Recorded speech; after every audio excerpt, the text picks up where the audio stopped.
As you can tell, I got a theme going here with my little heads. I'm actually going to use this because the reading I'm going to do has a lot of dialogue in it, and there's not a lot of he said, she said, so I thought I would go back and forth and give you heads for who's speaking, and so I think you guys can follow that, right?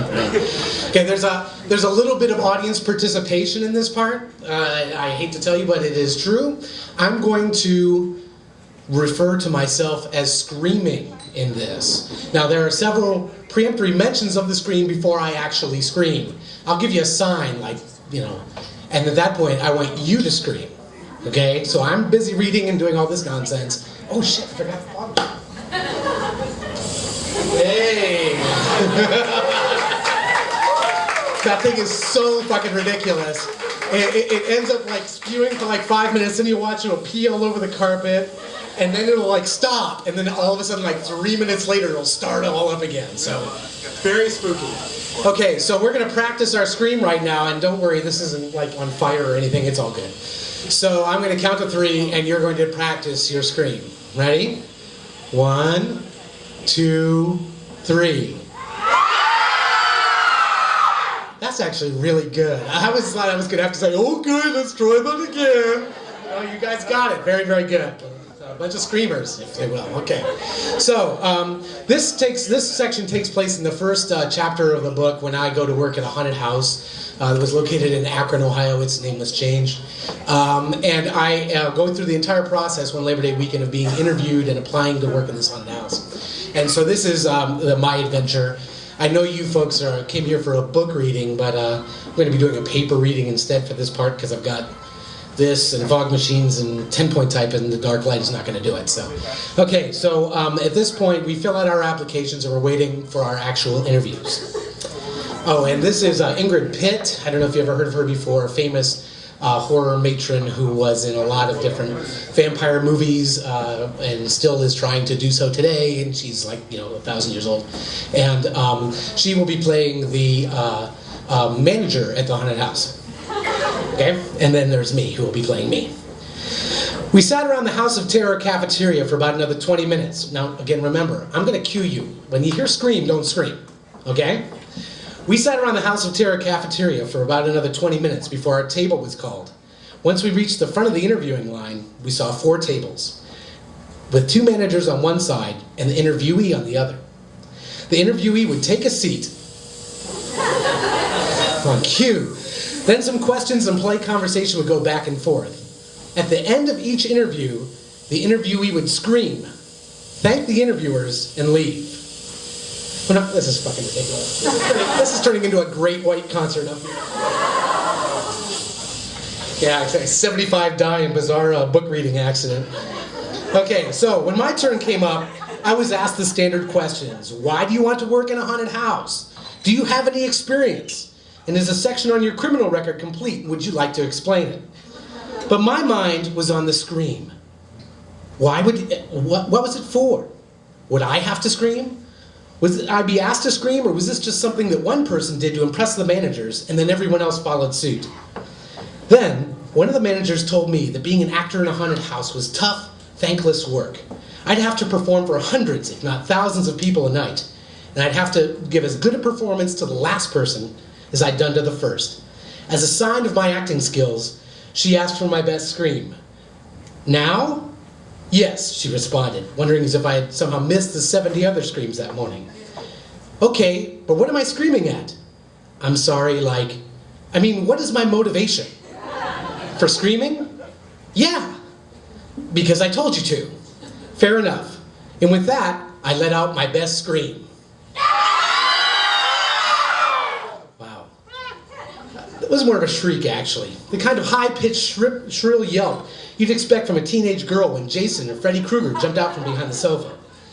My 2 interviewers looked at each other, then back at me. Would you like to try that again? Was it that bad? Well, we're kind of looking for scary, not scared. But I want to play a vampire. That's fine, but vampires scream too. Why? I'm sorry? Why would a vampire scream? Because we told him to. So I tried again. that bad. Slightly better, though still hoping that anyone I know didn't hear me do it.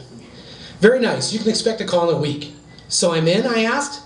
Well, we'll call you if we need you, she replied, extending her hand in an obvious gesture that our time together was over.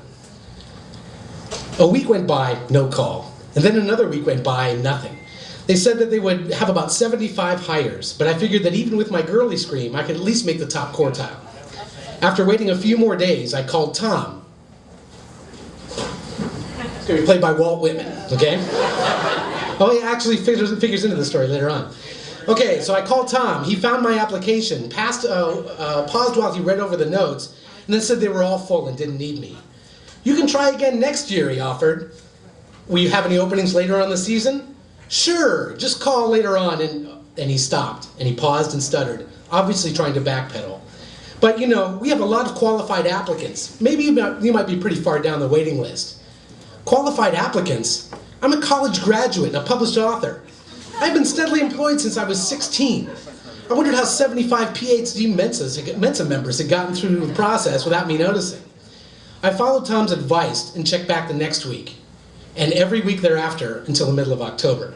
Finally, Tom, probably more annoyed with me and my constant phone calls than anything else, told me to come to training on Thursday night. When I arrived, I found the other actors getting all into their costumes and found Tom and asked what I'm supposed to do. We need a mummy. Why don't you put on that stuff? You don't need any vampires instead? No, we only have a few and they're taken care of. Do the mummy and we'll see what we can do for you next time. The mummy getup involved applying tan pancake makeup to my face, then slipping into a set of thermal underwear with rags sewn to it. The ripe odor coming off of the costume indicated that it had been used several times by others since its last cleaning, assuming there had been a last cleaning. I just finished applying my makeup and dreading the thought of slipping into my stinky mummy gear when Tom came up to me. Seems you're in luck. One of our vampires didn't show up tonight, so you can take his place if you like. I'm sorry, you can take a place if you like. Because of my interest in being a vampire and lack of interest in wearing that thermal gear, I enthusiastically accepted. You can just get into the suit and meet me on the 3rd floor, and make it quick. What about my face? There are fangs in the costume supply box. But my face is brown, I replied. So? Who's ever heard of a tan vampire? Vampires can't be out in the sun to tan. No one will care. Just get in the suit and meet me upstairs. Fine. So I took a look at the suit, and it was a gray tuxedo, a wrinkled white dress shirt, and a dickie. Worse yet, a white dickie with red tip fringe. Tom, I'm supposed to wear this? Yeah, what's wrong with it? What's wrong? No self-respecting vampire would be caught in anything but a crisp black tailcoat. Wearing this, I wouldn't look like a vampire, I'd look like a prom king from 1978. And a well-bronzed one at that. This is all wrong. No one's going to think that I look like a vampire in this. Listen, fella, Tom said.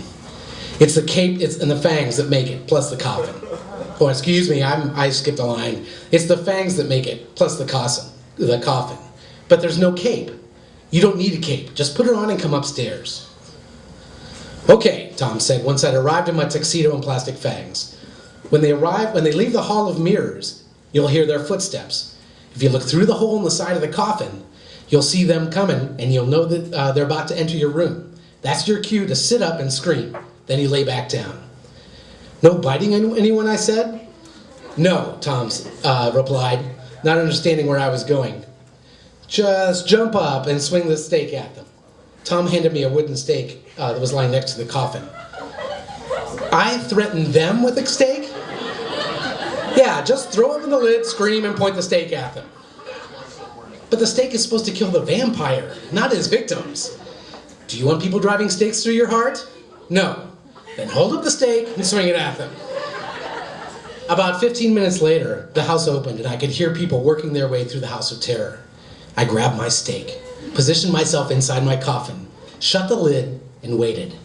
I hunkered down, looking out the coffin's peephole until I could see the outlines of bodies. I threw open the lid, sat up, screamed, and waved my stake at them. They screamed, I laid back down. At this point, I should share some sort of contextual anecdote about what it means to jump out of a coffin and scare someone. That's supposed to be the whole point of this adventure. However, there really wasn't anything deep about it at all. I screamed, they screamed. It was fun. It was really fun. I was a vampire, and I couldn't wait for the next group to come so I could do it again.